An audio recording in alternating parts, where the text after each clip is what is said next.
Le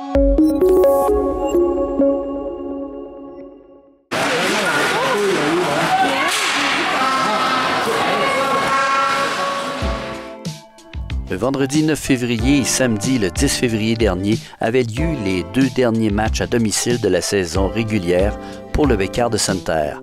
Ils jouaient face aux Lynx de West Nipissing. L'organisation et l'entraîneur-chef nous font ici un bilan de la saison 2023-2024.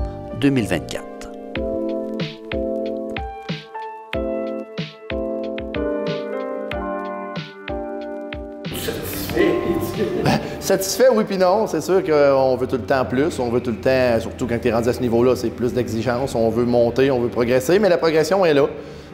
Malgré les blessures, malgré les suspensions, malgré les gars qui travaillent sur des... Il y en a qui travaillent sur le 5-4-4-5, fait qu'il manque des pratiques, fait que des fois, c'est pas tout le temps évident, mais les gars, ils font ce qu'ils peuvent pour être là le plus souvent possible.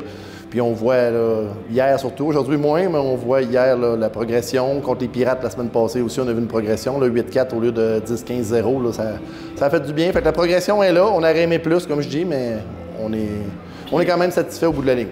Puis là, au niveau de la prochaine saison, vous allez...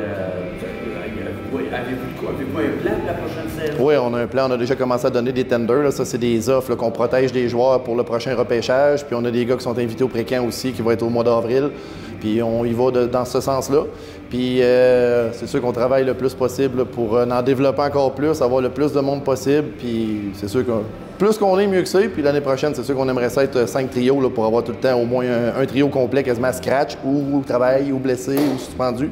Fait qu'on joue le plus de games à 4 trios là, tout le temps. Puis le fait d'entraîner une équipe de Sainte-Terre, tout ça... Bien, moi, j'aime ça parce que je l'avais déjà fait pour le Bécart dans la CPJHL. J'étais adjoint.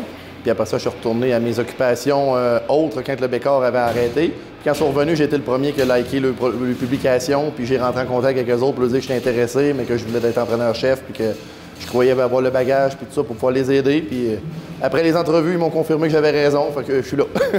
Mais as-tu, au niveau de l'entourage, as-tu le sentiment que le monde te reproche un peu?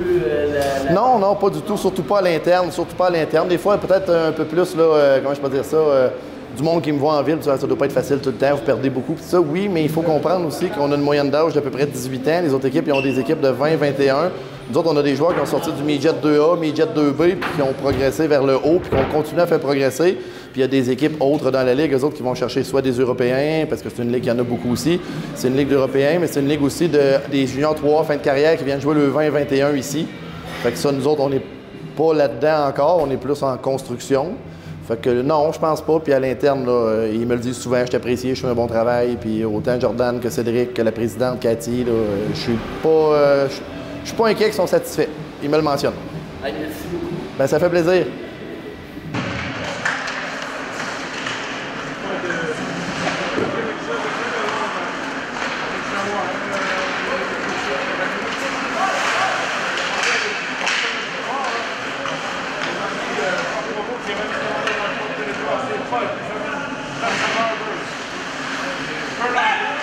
Alors, Daniel Fournier, la voix officielle du Bécart sur la GMHL TV, sur Internet, sur le site de la GMHL.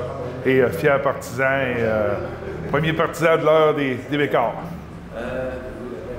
Pour toi, la saison, ça représente quoi? Parce que là, on termine les matchs à domicile. Puis pour toi, le bilan de la saison, comment est-ce que tu vois? Bien, c'est sûr que c'est un bilan qui n'est pas positif, on s'entend au niveau de nos fiches de victoire-défaite, mais moi je trouve que dans l'ensemble, par contre, nos gars n'ont jamais cherché à abandonner malgré les défaites, ils étaient toujours présents pour se donner à ce qu'ils pouvaient donner.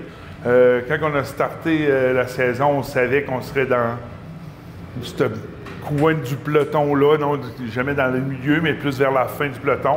Peut-être un petit peu déçu de certains résultats qu'on aurait pu gagner, mais qu'on ne peut pas tout faire. Des fois, les manques de joueurs, ces choses-là, mais les gars, ils ont travaillé fort à regarnir notre banque de joueurs pour la fin de l'année. Puis il nous reste 3 matchs. Puis je pense qu'on est capable d'aller chercher au moins une victoire là, sur ces 3 matchs-là la semaine prochaine sur la route. C'est quoi ces 3 matchs-là? Parce que là, tu me disais qu'il y en avait 4. Bien, il y a 3 matchs de saison régulière. Ils vont jouer contre West Nipissing, l'équipe qu'on vient de jouer cet après-midi. Almaguin puis Bradford, qui sont 3 équipes de notre ligue, les 6 matchs de saison régulière. Et comme je te disais tantôt, lundi, on a un match qui s'appelle le match suicide. Donc, les deux dernières équipes de notre division, la division Nord, s'affrontent pour savoir qui va rentrer en play-off. C'est quand lundi? Lundi, le 18 février. Excuse-moi, le 19. Le 19 février, oui. Ça, c'est un match suicide qu'on appelle. Puis, ça pourrait nous donner une chance de rentrer en play-off. Ça serait bon. Ça nous amènerait peut-être un match de plus à domicile. Là. Ben, je te remercie. Merci, Christophe. Merci.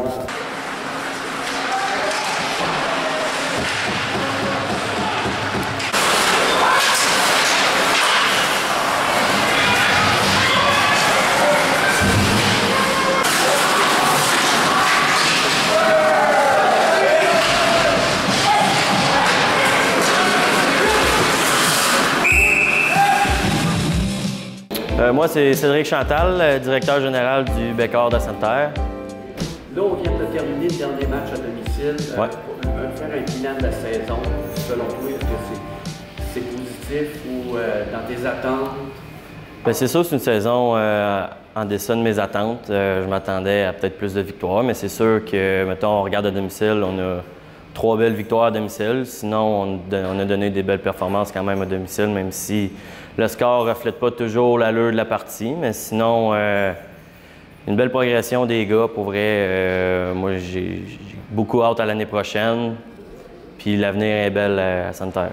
Mais c'est ça, justement, au niveau de l'année prochaine, y a-t-il des changements qu'on peut espérer? Ou, Bien, d'un, c'est sûr, c'est avoir plus de joueurs qui veulent jouer, ça va nous aider. Parce qu'en ce moment, on a beaucoup d'absences. Des fois, c'est pas motivé, c'est pas motivable, c'est pas justifiable. Je pense que juste ça va aider. Moi, je pense que, oui, garder la visibilité de joueurs de la région, mais peut-être ouvrir plus nos horizons pour des joueurs de l'extérieur aussi, ça nous aiderait beaucoup à avoir du monde tout le temps à domicile comme ça à route. Parce que ça route, ça a souvent été difficile. On arrivait souvent avec le minimum de joueurs, puis des fois, c'est difficile. Là, se poser la question si on part ou non, c'est plate. Mais là, est-ce qu'on peut dire qu'on va avoir une deuxième saison?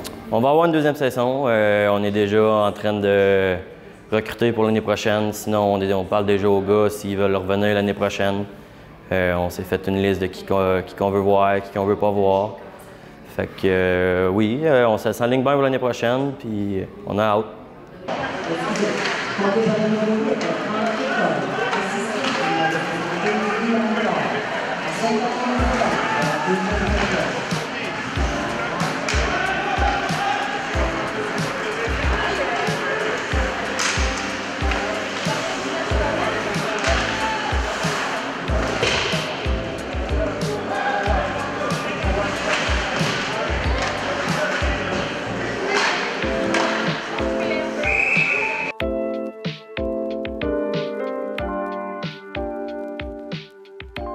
Moi, c'est Jordan Bisson, je suis vice-président du Bécor de Sainte-Terre puis assistant entraîneur. Puis Jordan, selon toi, le Bécor, c'est quoi qui a changé pour s'améliorer? Je dirais que notre plus gros manque là, cette année, c'est il nous manquait vraiment beaucoup de joueurs. Aussitôt qu'on partait sur la route, on se ramassait avec 2 lignes. Même des fois, c'était dur d'en avoir 2. Fait que c'est sûr qu'en commençant l'année, avec déjà une base de joueurs qu'on a eu cette année, plus les nouveaux qui vont s'ajouter, là, ça devrait être beaucoup mieux l'année prochaine. Et puis, mais là, si on fait un bilan de la saison, selon toi, au niveau de la foule n'était pas toujours là, qu'est-ce qui pourrait changer pour qu'on amène plus de... Je pense que c'est de faire parler de nous dans la saison morte, comme on a notre tournoi social qui va s'en venir le 22, 23, 24 mars. Puis on pensait faire d'autres activités aussi, fait que ça va être à suivre. En plus des réseaux sociaux, là, on est assez actifs. Es-tu déçu de ta saison? C'est sûr, c'est décevant dans le sens, si tu regardes les victoires, sauf que plus que l'année avançait, plus que nos gars ils voulaient être là, ils s'ajoutent plus intense, puis comme Cédric il dit, le score a diminué au fur et à mesure que la saison avançait. Et puis selon toi, est-ce que le Bécor a sa place dans le GMHL? Oui, le Bécor a certainement sa place dans le GMHL. Je dirais que nous autres, on a toujours été clairs. Là. Cette année, c'était notre première année de construction. On savait que ça allait être dur, mais dans les prochaines années, là, on va compétitionner beaucoup plus que ça, puis ça va être vraiment amusant.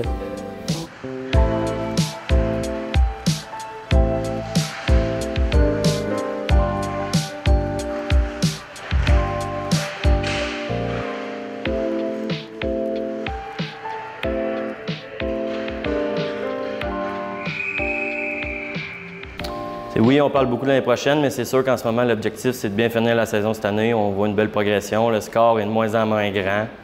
Nous autres, on a un objectif, c'est de gagner notre match suicide à Almagouine pour rentrer en première ronde puis avoir un match à domicile ici pour faire vivre l'expérience à notre jeune équipe, mais aussi faire vivre l'expérience des séries à la ville au complet.